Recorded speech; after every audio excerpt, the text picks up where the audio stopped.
What if I told you that 2 years from now, you will look back at yourself and think, wow, I can't believe I thought I failed. That failure was one of the best things that's happened to me. I know you don't believe it now, but I wish my current self could have told my past self from 2022 when I felt like I was a big fat failure in life.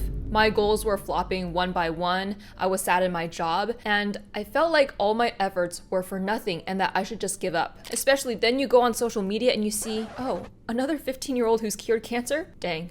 Well, time travel isn't a thing, so I'm telling you now. Pat yourself on the back for freaking trying and most of all, caring. If you feel bad, you care enough, and your heart is what makes you a special and worthy person. Countless people have not even tried what you failed at, and thus already building that experience for yourself is a win. Hey team, it's Amy. This video is a little special and different. Well, all videos are special, but this is gonna be a little more heart to heart. I'm going to be revealing to you today all of my failures, or most of them that I can remember anyway. I dug up my old footage from consulting the other day. Work, all I do is work these days. You work hard just so you can work harder. I should just be happy and stuck on my hamster wheel because by knowing or thinking these big things, I feel more trapped.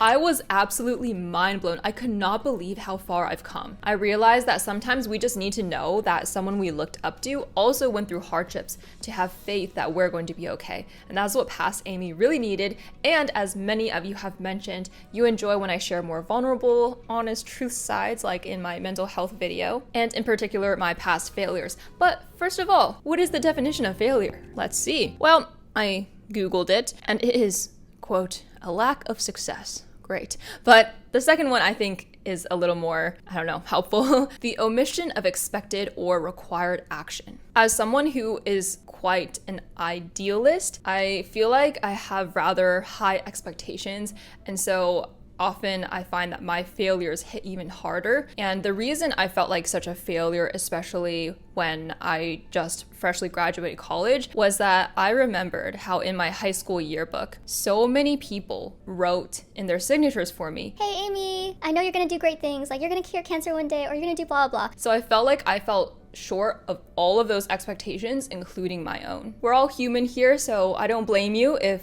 misery loves company, so you'll feel better by hearing some of my failures. So in this video, I'm going to share the list of my biggest failures that I remember, but in some of them, I'm also going to share how they were blessings in disguise or redirected me towards something even better. We're gonna go in sequential order from high school all the way to my adult life, 4 years out of school now. Let's go. I played basketball and volleyball in high school, and some of you might know that I put JV on my application to college, but what you don't know is that I was actually on C team. There's actually just not an option to write C team on your college application. So freshman and sophomore year, both years I failed to make even JV, and there was a bit of a stigma, sadness that came with always being on the C team. It was also embarrassing to me when the same girls I played basketball and volleyball with in middle school, they were on JV and varsity and I was stuck on C team. Even though I loved the sports, I poured so many years and hours of practice into them, I had to accept that maybe this wasn't my calling,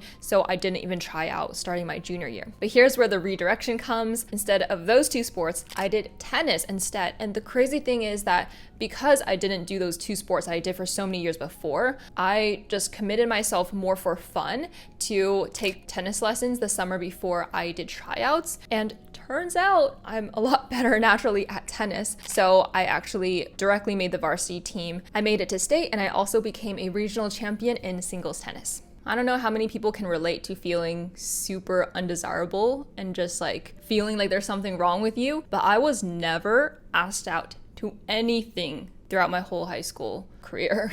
I had friends being asked to school dances, being asked out to random dates, and even asked out to, I don't know, hang out casually. But I never had anyone like me back, or even like me for that matter, and make me feel like I am attractive. You can imagine how discouraging that was for a teenage girl. It really lowered my self-esteem. But that failure redirected me to realize that the things I can control are pouring into my own experiences, resume, and skills, and thus building myself up to go to a good school because I was like, I'm done with the boys in high school. I'm going to go into a good school where people might recognize me more. Number 3, a huge one that I keep milking apparently, is getting rejected from Stanford, my dream school. For context, in high school, I was valedictorian. I got the highest GPA ever in my district's history. I had 11 AP classes, of which I got 5s on all of them. I was president of multiple clubs. I started initiations, as I mentioned, tennis. I won math competitions. And even though we shouldn't really expect that we're a shoo-in to any top school, I did feel like that I had a really good shot, especially because the interview went really well. There are more details in this video, but this was one of the biggest blows I've ever had, in conjunction with the fact that I didn't get into any Ivy League universities. Because I was pouring all this energy into myself, being a good student, my peers had this expectation of me like, oh, Amy's going to get into a good school. And so when we were sharing our college acceptances and everyone was posting on Facebook, I couldn't really announce anything exciting. And especially in high school with the social pressures, it felt really embarrassing, honestly. I got into Caltech, but people just thought Caltech was Cal Poly. No one had really heard of it. They thought it was a state school as well. Nothing wrong with Cal Poly, of course, but it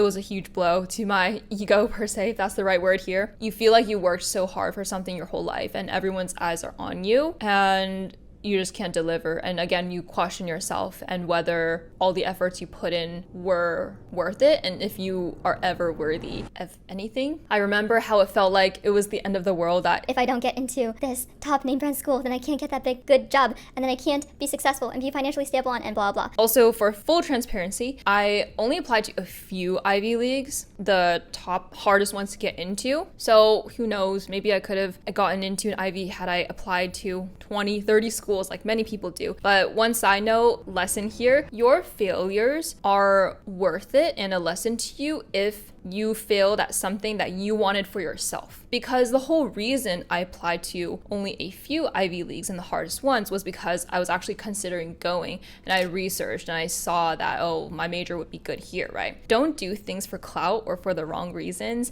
because otherwise your failure is actually a failure. I could spend all this energy trying to get more clout or get external validation and be able to say, oh, I got into this school. But for what? Not going to spend too much time on high school because that was a long time ago. But I also had a slew of many other small failures like bad grades, mistakes, blah, blah, that I talked about briefly in this video. But I guess that's just proof that most of your failures you feel like are so significant right now, you probably won't even remember in 5 years. Okay, going into college. So showing this journey, I really hope shows you that my path was not linear at all. It's not like, oh, I did well in school. Oh, then I went to Caltech. Then I got a consulting job. Then I did YouTube and got a silver play button. That's how it looks like on social media, but I really hope that this shows the truth behind the highlight reel, because like 90% of what I attempted was a failure, as you will see very clearly. Summer, actually, before I started at Caltech, I started my very first YouTube channel with my sister Angel. That was in the summer of 2017. We were actually making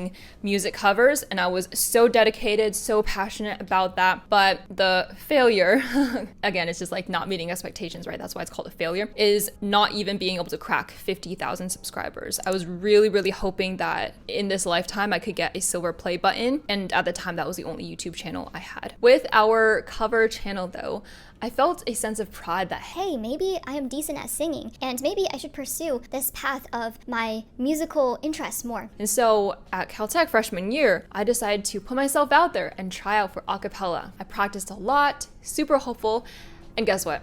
I got rejected. So freshman year, I was not able to be an a cappella at all. Again, I was like, oh, actually, am I bad at singing? Everything I thought about myself was like, again, crushed. The other confidence crushing, identity confusing thing was freshman year at Caltech, I gained some weight that triggered me to develop an eating disorder that is one of the biggest mistakes I've made in my entire life, and it was to put my body as a lower priority and my looks and aesthetics as a higher priority. This eating disorder was relatively severe, and it took me many years to fully recover from. Like, the after effects were still felt years after I graduated college. Remember how I said that I hoped college would be better? I mean, Caltech is full of smarter guys, right? And I'm a decently smart girl, so maybe that means they won't be intimidated by me anymore, like my dad said. My dad would try to comfort me in high school and be like, "Oh, Amy, it's okay. The boys don't like you just because they're intimidated by you, that you're more accomplished by them." that was very sweet of him to say. But the thing at Caltech is that the odds are good, but the goods are odd. I started finally getting some dating experience, but they all went really poorly. I was played left and right, and I'd pretty much given up on guys. So the silver lining and redirection of this part is, because of these poor experiences of other people not treating me like I was worthy and valuable, I poured more of that love into myself, and I pursued my passions more head on, like YouTube, like singing and making covers for fun. I actually got a group of girls internationally, so like from all over the world, yeah, that's what internationally means, to sing a cover of Singa Penne together, which is an Indian song that's like female empowerment. So I really started finding myself and feeling really proud of what I could accomplish, and just truly understanding who I am. I didn't really even think about guys at all. I felt like up until that point, I always had to have one crush, but I didn't even think about guys. However, the funny thing is, right when I wasn't looking for any guy to have a crush on, then I met Sean at my internship, and because I was so in tune with myself and confident, I think that's what really made this relationship actually work. Since I was becoming more confident and kinder to myself, when you start getting new failures, they don't feel as bad. So remember how I mentioned that I didn't make it to basketball junior and senior year? Well, for some reason, I got recruited to play basketball at Caltech. We are Division III after all, and I played a lot. From the bench. I barely played at all, and I had these big dreams of, finally having this second chance at this sport I loved. So one summer, I was practicing every single day, dribbling, doing drills, shooting tons of baskets, all to have sophomore year a back injury, like a pinched nerve, where I could barely even walk some days, and it was so scary. But I realized that I had to put my health first, and even though it was a failure of not making anything out of my basketball career despite a decade of practicing basketball, it was a win actually, because I put myself and my longevity, long-term health first. I couldn't find the spreadsheet of all the jobs I applied to and where I got rejected from, but I was rejected from countless, likely hundreds of jobs, interviews, and then applications, ghosted. I think everyone has who's tried to get a job or internship in college, not to mention Caltech itself making me feel extremely dumb on a weekly basis. I've mentioned before, but Caltech was one of the hardest experiences I've ever had in my entire life. I felt like an imposter. Like, there were geniuses who were finishing the homework in like a day when I was struggling for a week. The important thing is that your failure or shaken confidence is because you tried to challenge yourself. It's like a muscle. When your muscles get ripped from lifting and you keep pushing through, the tears in your muscles just cause them to grow back stronger. And so that's why we need to keep making ourselves uncomfortable, and we need to fail, and we need to challenge ourselves in order to grow our confidence. Now, as part of the jobs that I got rejected to, one of them was an internship to this company that I was really excited about. I went through the application process. I actually got through. I got the phone interview, got the video interviews, and I was so hopeful. Finally, I had the final round interview, and then an email saying that I got rejected. I was very crushed, because this was one of the companies where I actually went through like the entire process through. But guess what? I instead interned at a different biotech company, and that is where I met Sean, my now husband. No more explanation needed on that. But if that's any comfort, that if you got rejected from somewhere, where you're meant to be is still there. It feels really strange to have a video where I'm listing a bunch of things about myself. So let me know if this is like interesting. I know some of you guys requested, but now I'm going through and I'm just like telling you like, oh, I'm rejected from this, I'm rejected from that. And it's like, yeah. Anyway, I got rejected from a lot of schools, and I decided to put myself through the same pain again because I wanted to apply to a deferred MBA program. I applied to Stanford and Harvard and Columbia and MIT. Stanford and Harvard were my top two choices. who knows why. And I got rejected to both. Harvard, in fact, was the most crushing because I didn't even get an interview from them. I remember getting that news when I was in Hawaii, and it really put a damper on our vacation for a couple days. Going into new grad life, some of you have asked me what happens if I chose a path and then I feel like it was wrong. Like, have I just wasted my time? And what if all paths I choose could be wrong? Well, you could probably not be in a worse position than I was, because I chose chemical engineering, one of the hardest majors at one of the hardest schools in the world, where we had the most requirements to graduate. And guess what? I didn't use my major at all. I completely threw away my approximately $250,000 degree from Caltech and pivoted into consulting instead as my first full-time job. Not to mention that then when I started my full-time job, I was so sad. You could even say like depressed just within 2 weeks of starting the job. Like, I hate this. Am I going to be doing this for the rest of my life? Because I'm someone who really values my life and my life's potential. And I bet that if you're watching this, you do too, which is why you want to learn from other people so you don't learn the hard way and so you can make the most of your one life. But I just felt like, oh my gosh, if this is my one life and I've already made all these mistakes and changed paths, wasting my past effort, then have I botched my chance to accumulate my experience and skills to have me actually level up? Because ideally you choose a major that you actually use and then you build upon your job and then just keep leveling up, right? Not to mention that unlike many of my peers, my first job out of graduation was not at a blue chip company. It was not at a company where like it was a household name. I haven't mentioned the silver lining in a while, but because my consulting firm, even though it was great, it wasn't a McKinsey or Bain or BCG. That's what made me feel better about leaving, even when I didn't like the job itself. Because I feel like if I had actually gotten into a top company that people were like, oh my gosh, so prestigious, blah, blah, blah, then I probably would have felt even more hesitant about quitting that job, even though it would be the same work that I didn't like. I explained in this video, which is so good, you should check it out. But if you didn't know, I quit consulting to move to New York City, and I decided to bet on myself to do this YouTube thing full time. The funny thing is that if you are watching, you are likely someone who's only seen how successful I've been in social media, because if I was not doing decently, then you would have not seen this video, you see? So there's no way actually you would know of all the failures I had, and so that way you might be feeling very discouraged on your journey of pursuing some dream. So let me just break down all the failures I had. So remember how I said, 90% of things were failures? Well, 90% of startups fail, right? And I'm the same way. So I have been documenting all of the social media and business things I've tried since graduating, and I've counted over 20 things that I've tried and all failed. I'm not going to list all of them, but here are just some of them. I poured so much time and energy into random projects like TikToks and Pinterest and making so many videos on this YouTube channel that have like 300 views, but you don't get to see them. And I was so depressed and sad and feeling like I should give up on YouTube. But fortunately, obviously I didn't, right? So then you could actually see this video today, and as many of you have noted that you have been helped by me. Not going to flesh out all the social media failures because they're not as relatable, but if you would like some information about that, then you can comment below. I might cover it on my podcast. But as far as right now, you might think, oh, Amy's now like a millionaire rich YouTuber.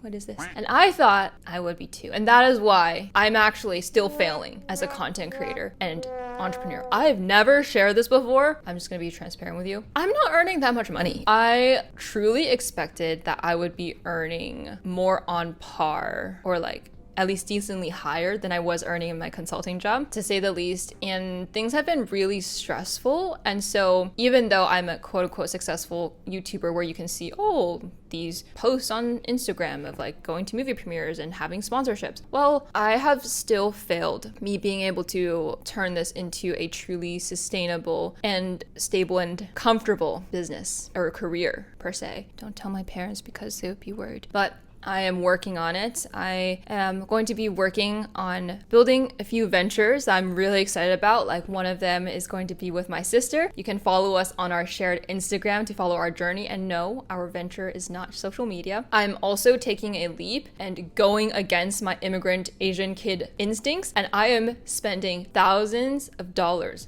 not on a degree, but on coaching. So I'm going to be joining this YouTube program by someone I really look up to, who actually used to work for LiQWYD, and he is going to teach me how to build a sustainable business by providing my own products or coaching via some kind of marketing funnel through social media. Speed run of more failures. And you can see that because I'm talking about this all giddy, that you will be at a good space later as well. Like when I had these failures, I was truly crying a lot. I was really sad in most of them, but things will pass and things will be better than you could have ever imagined. Last year, fun fact, I did an acting audition. I practiced for weeks. I had Sean film my reels. I sent in videos and I sang. I actually had to curse as well, and I never cursed, but technically I didn't curse. It was just my character that I was playing cursed, and I got rejected. I thought it was my last chance to try something different, which probably it was, but I think that's just also one of the failures I have. It's just like I have certain expectations of myself that if I wanted to do all these things, then I could. Oh, acting, singing, dancing, because I'm really interested in all of them. I'm interested in too many things, and I think that's one of my shortcomings and flaws for sure, that because I'm interested in too many things, I'm just like not good at anything a lot. I'm always struggling to put my focus more on one thing, because otherwise I'm failing at everything, and it's so stressful every day because I don't want to put all my eggs in one basket, but then also, yeah. Anyway, I also got rejected from Harvard again, as I documented in this video. Gosh, that stunk, man. They didn't want me twice, and they didn't give me an interview the second time either. The funny thing is that this time, that Harvard rejection didn't make me question who I am, but it made me question whether I should be trying for this certain business school path at all. I applied to a few other cool creator groups, and I got rejected from like all of them. And just to finish, I also feel like I'm failing at all of my goals, not all of them, but like meditate every day. I'm only meditating like once every 2 days. On my list of goals for probably a decade now is to organize my files, and it's just getting out of hand, especially as a content creator. My iCloud storage, the 2 terabytes, is constantly being filled up. Life just feels very disorganized, and I feel like I just can't stop to actually get my life together, because when I stop, the business and YouTube and income stops. So that is in alignment with what I'm figuring out right now. If you could take one thing from this video, please don't compare yourself to what you see online. If anything, me rambling for like these 15 or so minutes has shown you that my life is not all rainbows and daisies, and it might seem like it. And even when I'm speaking to you right now, I try to stay positive and happy, right? But oftentimes I feel so sad or like not like motivated that I can't even film. Remember that what you see most of the time are the successes, and you don't see the failures because they're failures. But you are amazing. Your failures do not determine you. I love this line from a Connor Price song. He says, "I don't make mistakes. Mistakes made me." Mistakes shape you into exactly the person you were always meant to be. You learn from it and you grow. And just remember, as long as you are you, you win no matter what. Because even if you have a fail, because you are you and you are hardworking, you're determined, and you're smart, you can bounce back. So what? You don't get into a top school. You are still you. And so you getting into that other school, non-top school, will still be successful simply because what you always have